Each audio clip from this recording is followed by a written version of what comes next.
May ginagawa po tayo, extreme. Okay, extreme. So, ang sira niya po ay so, standby. Pawili natin. Judge Elisa Sarmiento Flores, and of course, pati na rin ang kanyang esposo may power. Join Judge Lisa on her second guest Yun, in her meron na. first co-host edition episode. Ayun ang sira niya, mga technician.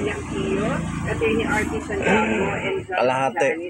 Minsan pa, no, itong kalahati na to, minsan di na nagagawa kasi gawa nga nung nag-iinit na yung COF niya. Minsan nagagawa, tingnan natin kung may COF to sa tagiliran. Ano ba ito? Inolox. Tingnan natin kung mare-repair pa, mga technician. Maraming salamat din mo. Try natin itong linisan.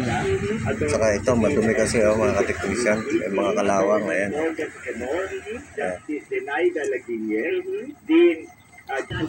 Ayan po mga technician. Nakita nyo po, yung nilinis ko lang. Ayan o. So, linis lang, may mga kalawang. Ayan o. Ipay kabila. So, okay na siya. Ayan. Sana po may natutunan kayo sa munting vlog ko na to. Ito po yung technician kong pogi. Ano yan? Alam mo, ang kuko namin ay marami po kayo natutunan. Ay, siguro kaya nakuha nahulog niya, no? Aram niya na danis pa konta, tapos nahulog niya. May tama. Tang nasa yan.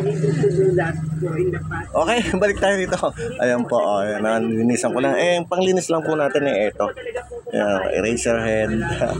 Eraser head doon, eraser head. Eraser lang po yung mga pambata sa elementary end lang. So, nalinisan na po natin. Kinudkod ko siya ng kuha ng knife cutter.